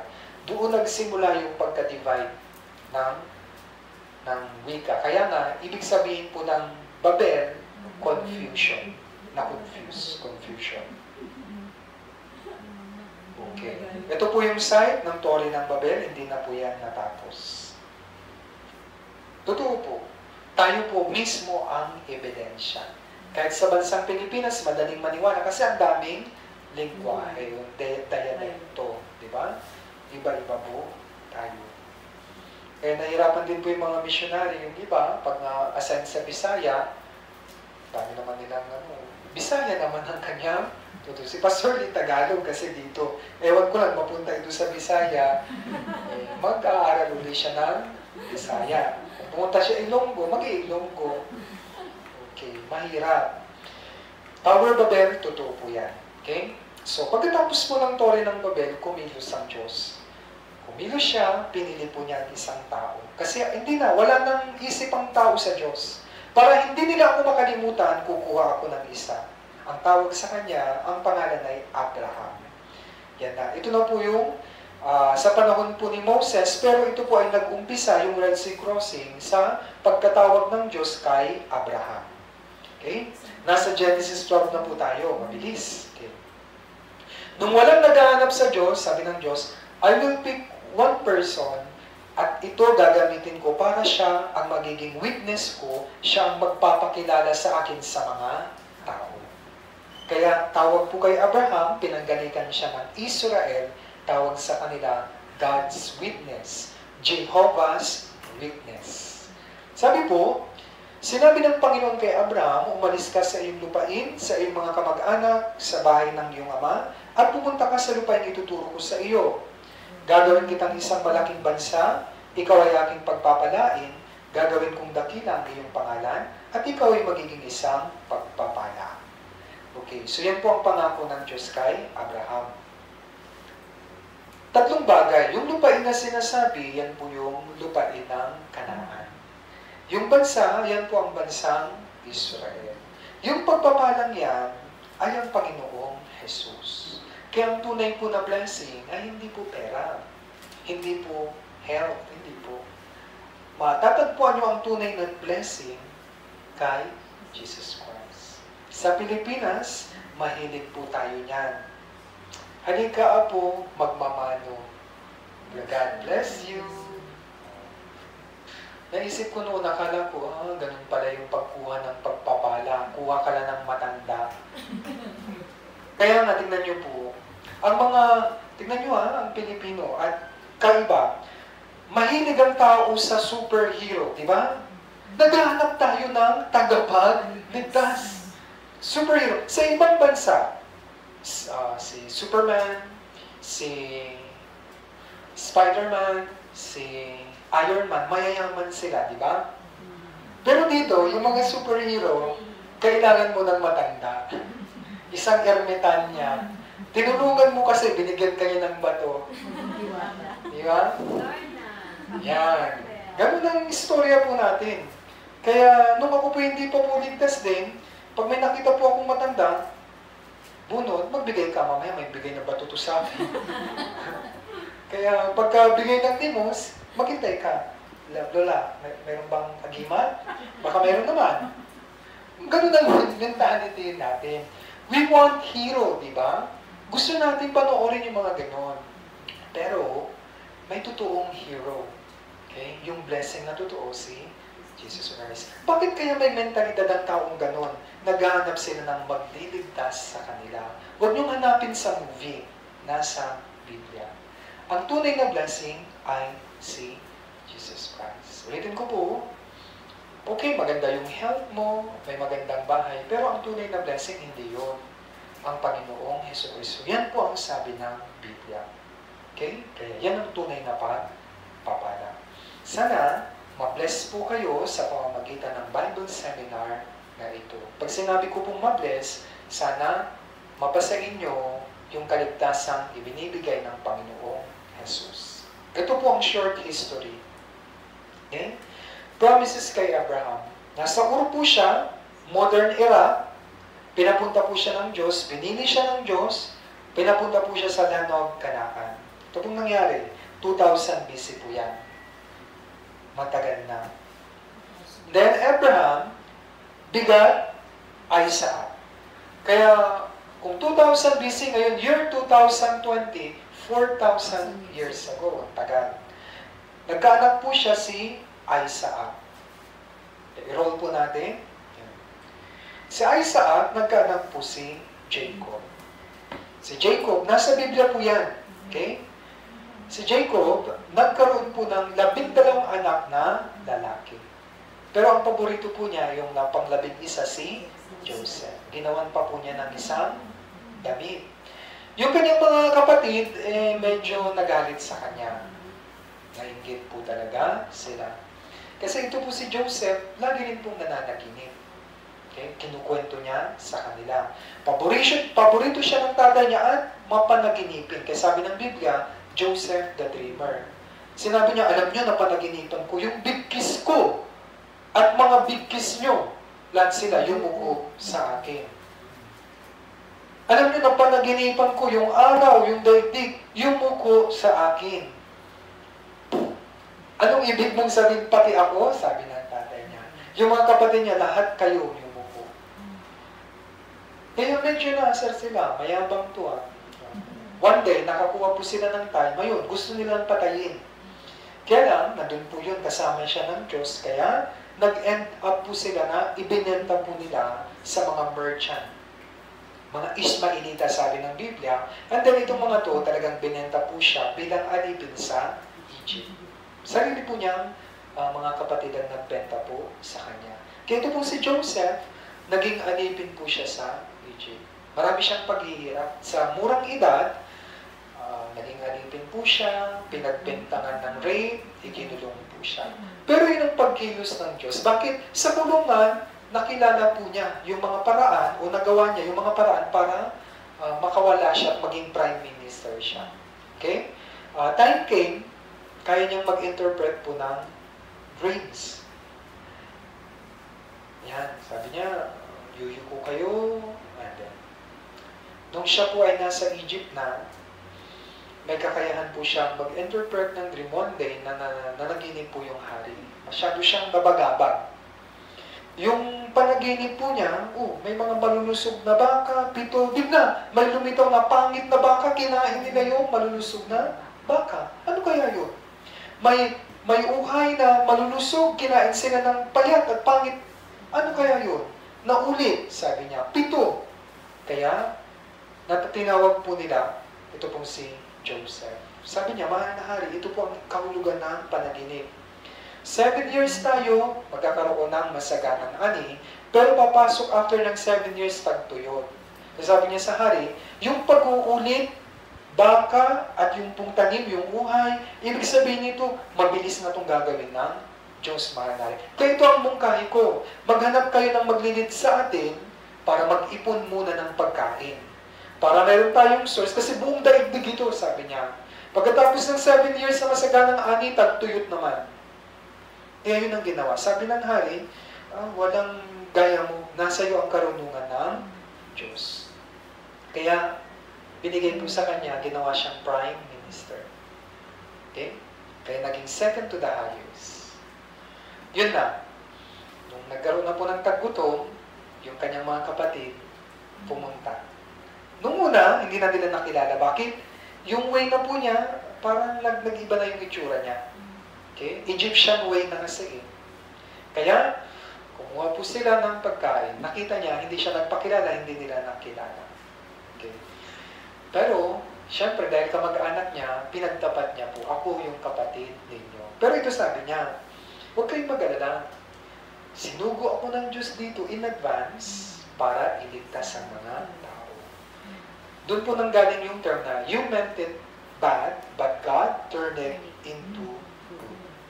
Masama ang gusto nyo, pero ibinalan ito ng Diyos sa kabutihan. Minsan ganun ang kwento natin.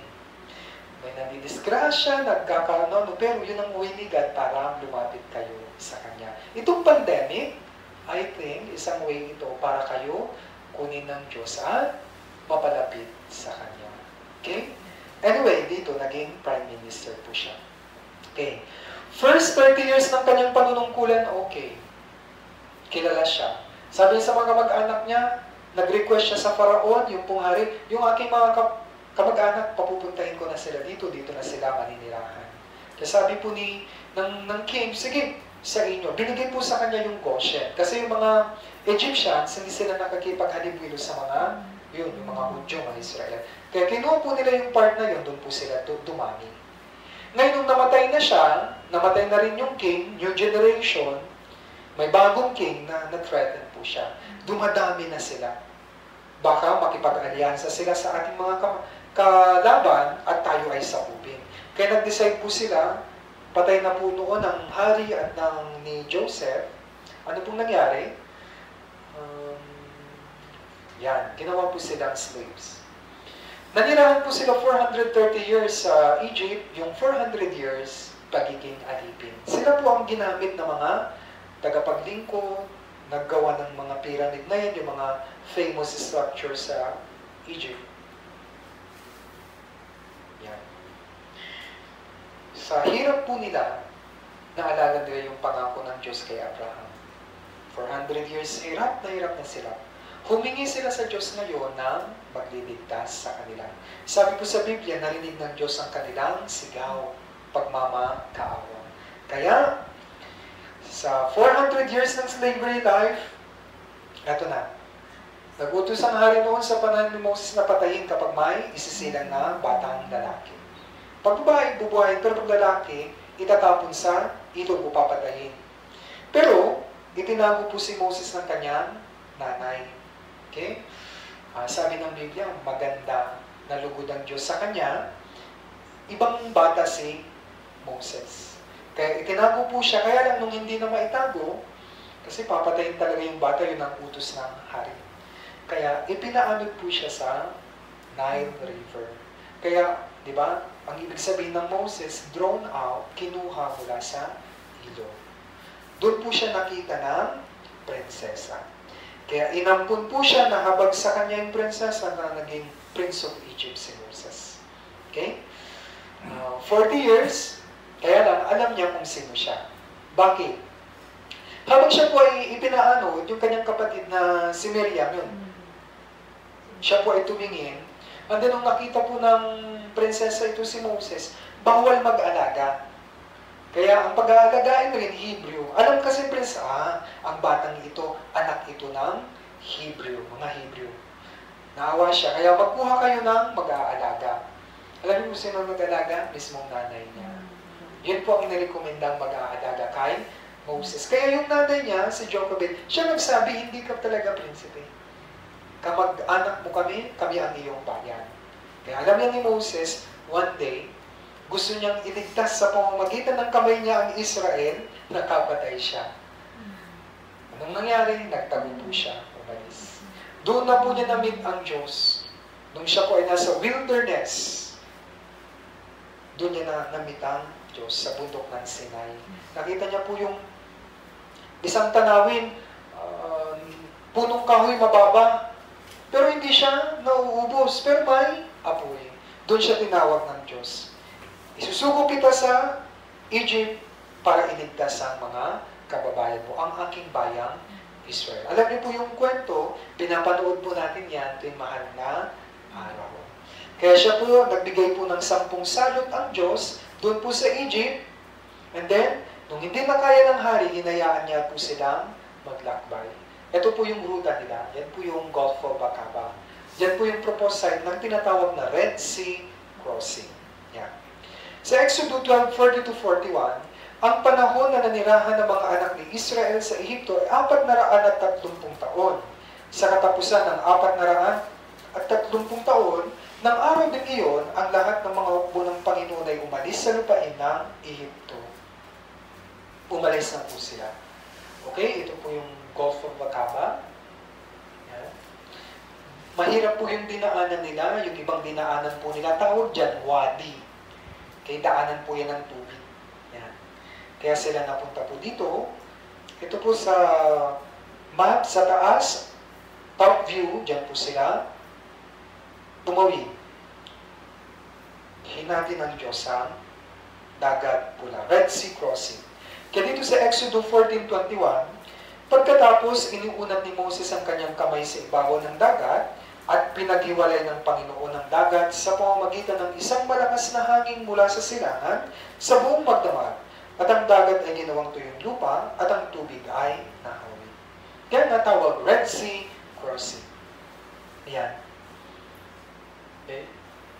Kaya sa inventory po, hindi po kasama yung mga bata, nasa 600,000 na mga kalalakihan. Pero may mga asawa at anak yan. Kaya nasa mahigit 2 milyon po yan na nag-cross po dyan. Okay? Yan po yung estimation. Nag-cross po sila, nakatawid po sila. Panoorin po natin ito. Ito po yung pagsasabi ni Kulan.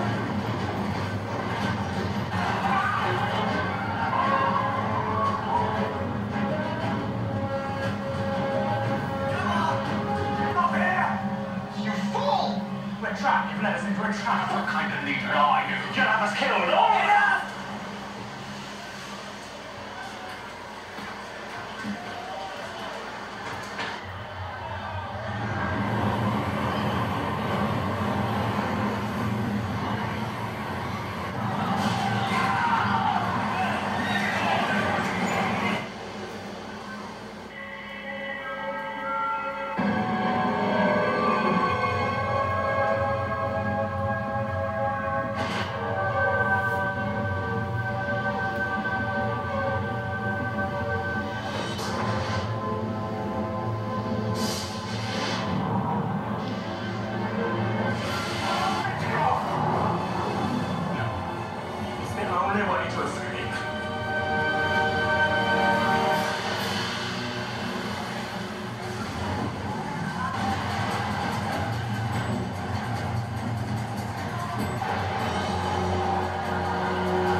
Yan po yung nangyari.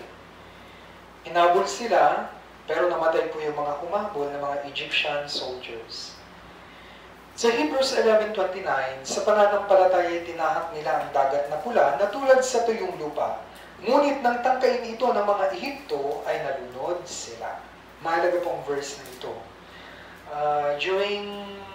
Sa time po nila Moses, pag nakikipaglaban, wala pang baril, mahalaga po yung mga karwahe. Yung mga army nila, mahalaga pong na mayroon para malakas ang iyong puwersa. Kaya ito pong mga karwaheng ito, yung mga taong yan, nalunod po sila, namatay po sila. Okay? Ngayon, mahirap patunayan noon kung talagang nangyari yan. Pero nung na-invento po yung robotic camera, yung camera pong pwede sa ilalim ng tubig, yan na po. Nag-dive po sila doon po sa Gulf of Aqaba. Sinerge po ng mga divers, at doon po sila nakadiscover, yes, totoo yung Red Sea crossing. May video po pero hindi ko na ipapakita. Pero dito po sa video ito, yung mga divers, na-document po nila yung mga corals na kakaiba po yung mga hugis. May coral po na parang gulong. Ibig sabihin, yun po yung gulong na kinapitan na po ng corals, mga karwahe. Yan. Napatunayan po. Yan po yung Gulf of Aqaba. Okay? Kaya ito pong mga kwentong ito, inisa-isa po natin, hindi para sa pandagdag kaalaman. Hindi po. Ang mahalaga po nito, magkaroon kayo ng assurance na totoo yung Biblia. Kasi puro tayo Biblia eh. Kung hindi kayo naniniwala sa Biblia, mahirap maniwala talaga sa Diyos. Kaya nga Biblia po, pinatunayan natin. Lahat po yan eh, totoo. Mahalaga po. Yung Garden of Eden, tingnan nyo po, makikita nyo po, ang Diyos, matuwid po siya. Pag sinabi nating matuwid, nagpaparusa. Hindi pwedeng ang Diyos ay pag-ibig na walang katwiran. Hindi tunay na pag-ibig yun. Para maintindihan nyo po, mga nanay at tatay kayo, mahal nyo yung anak nyo. Pag may ginawang mali, anong ginagawa nyo? Sinasabihan. Kung sobra na, pinapalo. Kasi mahal mo siya. Hindi mo siya pinapalo dahil galit ka.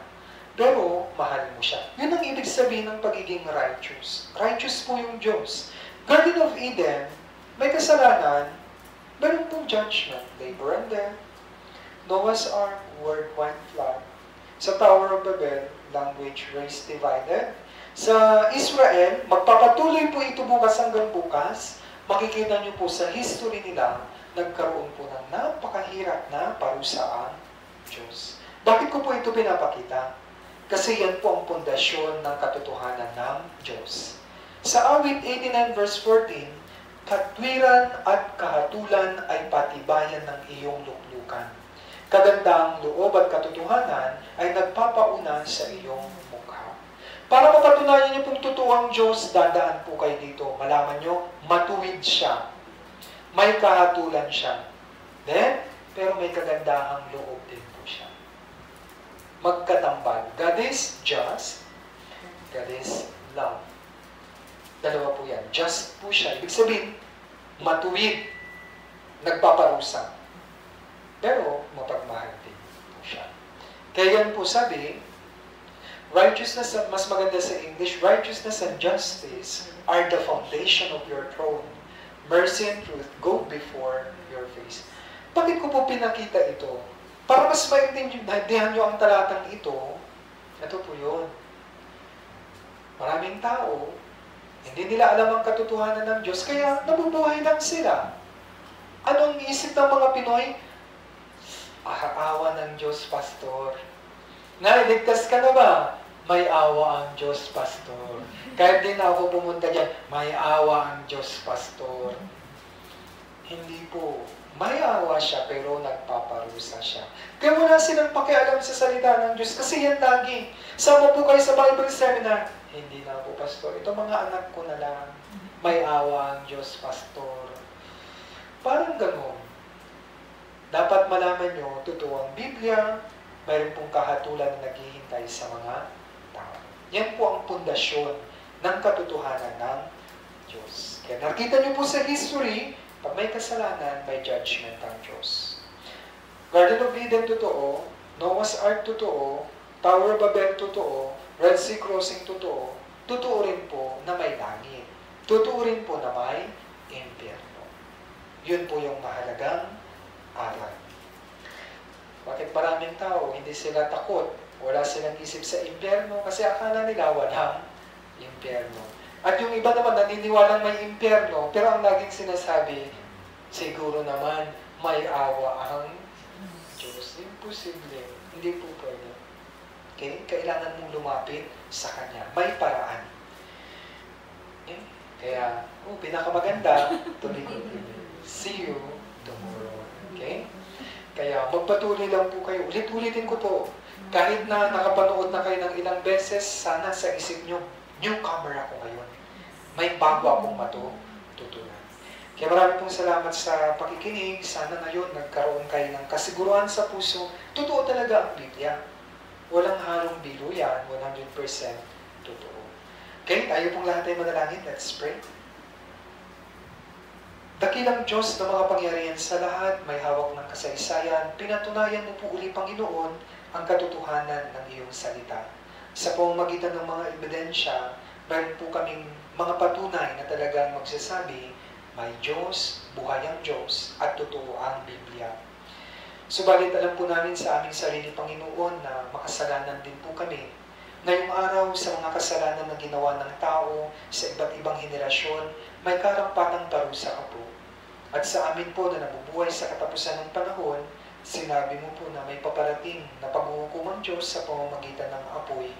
Kaya patuloy po namin hinihiling ang iyong habag.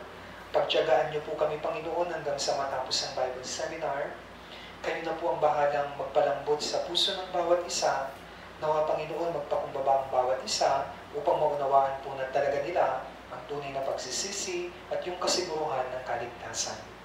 Sa tao, ito po ay imposible, pero sa inyo, Panginoon, ito po ay posible. Kaya kami po ay magtitiwala mula sa simula hanggang sa matapos ang Bible seminar na ito. Dalangin ko po, Panginoon, na talagang mabless ang mga taong naririto sa pamamagitan ng salita ng Diyos. Ingatan niyo po sila sa pag-uwi at bukas akayin niyo po sila bumalik dito ang kanilang mga yapak at nawa makasama po namin sila sa pagpapatuloy ng aming paglalakbay sa salita ng Diyos. Ito po ang aming dalangin sa pangalan ng Panginoong Hesukristo. Amen. Okay, maraming pong salamat.